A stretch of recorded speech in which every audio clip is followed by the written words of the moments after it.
Darian Fenton. Thank you very much, Mr Chair.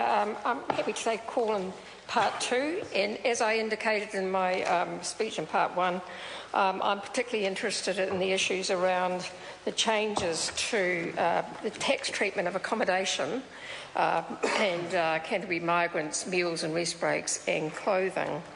And I'm particularly interested in those because while we support them, and I think the Select Committee had a good look at these issues, it does bemuse me somewhat that we are able to do something in a tax bill that we're not able to do in other bills.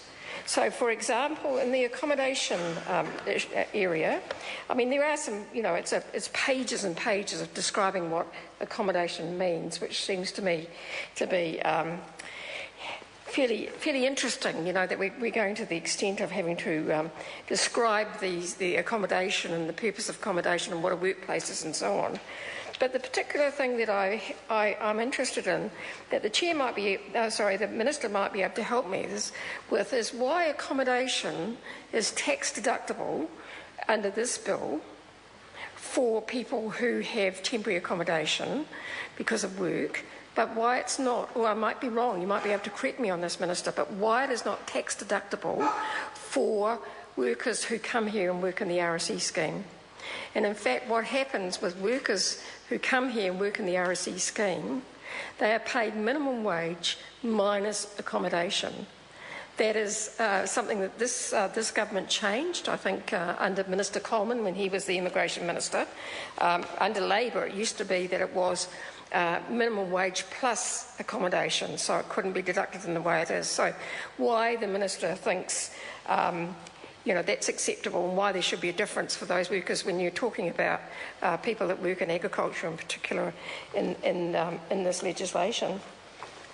I think the other things that are interesting about these provisions are around meals, and I'd be interested to know a little bit more from the Minister about why he thinks it's acceptable that we have meal provisions or meal deductions or tax deductions for meals for workers who are working outside of their normal hours. And I am pleased to see that you did away with the requirement for them to work 7 hours for that to be acceptable. But I am interested in why he thinks that meals are tax deductible or should be tax deductible for these workers, yet we have another bill on the order paper, which is, luckily, thanks to John Banks, and I never thought I'd utter those words, Mr Chairman, but luckily will not see the light of day before this Parliament, before the House rises. But that actually does away with meal breaks for the majority of workers throughout the country, or makes it very difficult for them. So on the one hand, we have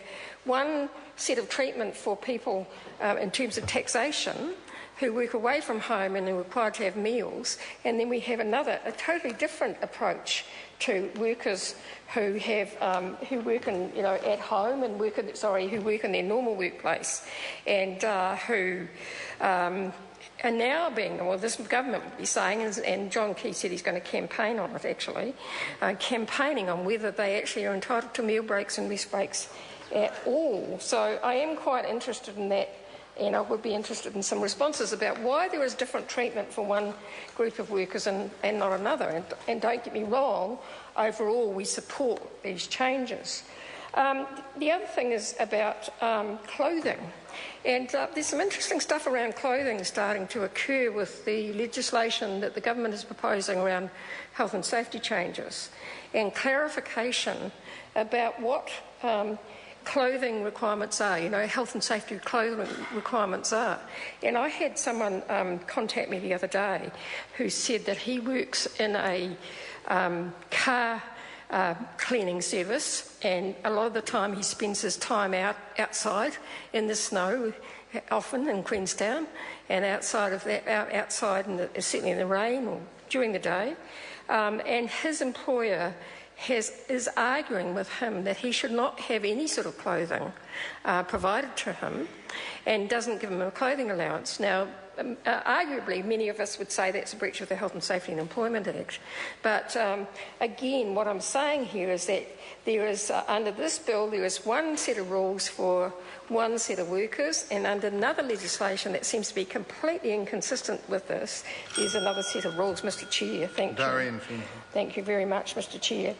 And so I'm interested in the approach of the government of this. I'm also interested that how they've described workplaces and the issue P being proposed by the Minister, which would exempt crew, offshore crew, and I'd appreciate an explanation about that and why that was necessary and why that wasn't included in the original legislation. I genuinely want to understand how this will work and how it will work for people that are required to work away from home on vessels, on other sorts of, perhaps on trains and aeroplanes flying around the country, but also how it would work if it has any impact on people who are just doing their ordinary day's work, trying to earn a living, many on minimum wage, that get no exemptions, no tax exemptions for any of these things at all. So, as I say, Mr Chair, I genuinely want to understand why there seems to be an inconsistency in the approach of this government between one set of workers and another, and I would really appreciate the Minister's explanation. Maybe it's because the workers that you're talking about here tend to be people that are able to stay away, like I'm looking at CW 16D, and you're talking about accommodation expenditure, conferences and overnight stays. Now, you're sure those things should be tax deductible, but the fact of the matter is there's not many people on minimum wage that actually get to have any tax benefits when it comes to issues around overnight stays and conferences, and in fact most of them will be working all sorts of hours, having to get on the bus and go home after working 12-hour working days and get no tax deductions. Or take another case, Mr Chair, of the home care workers that I've talked about before in this House, who go from home to home looking after older people or people with disabilities, and in between their jobs they hop in their car and they drive from one place to another. They pay their own petrol, they don't get paid wages for that, and they get no tax exemptions for that. So there's nothing for those workers. So I think that, and the Minister's looking confused, but it's actually true. It's actually true, and I think well, that's true, and I mean that horrifies me, because these are the women that we're relying on to look after people in their homes, and so that our older people can stay in their homes, or people with disabilities, and they get paid for the hours they're actually in the home, might be 1 or 2 hours, and in fact those workers can't even have a tea break. They're not allowed to have a meal break because it would be considered an abuse of their power to sit down and have a cup of tea with a client, so they don't get tea breaks at all. So there's some, as I said, some inconsistencies.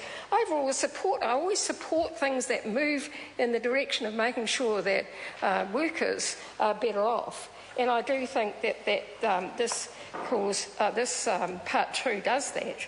But I am interested, as I said, as I keep saying, the inconsistency. Another group of workers are farm workers, Mr Chair, and I'm sure you're familiar with them. And we have a lot of issues, you're not? Okay. From the Cargo, you're not familiar with all those Filipino farm workers down in South Canterbury who are currently have been imported to New Zealand to do their job. There's a real issue around farm workers as well, and accommodation comes into that. Accommodation is often seen as part of the wages. There are some appalling stories starting to emerge from that, and it does shock me that we are relying in primary production on migrant workers being paid low wages and actually being ripped off. So I think there is a lot for us to consider in Part 2 of this bill. As I said, it's great that we're making some progress on it and Labor's supporting it, even though we have questions about it. But I do think the government needs to think about a whole lot of other things. Thank you. Mr Chair. Honourable Todd McClay. Mr Chair, thank you very much. It's a pleasure to take a call at this stage in the bill, and certainly happy to provide some clarification and answer a few of the questions that Darian Fenton raised. Can I start, though, by Mr Chair, by saying that, in particular, this part of the bill is where most of the change in the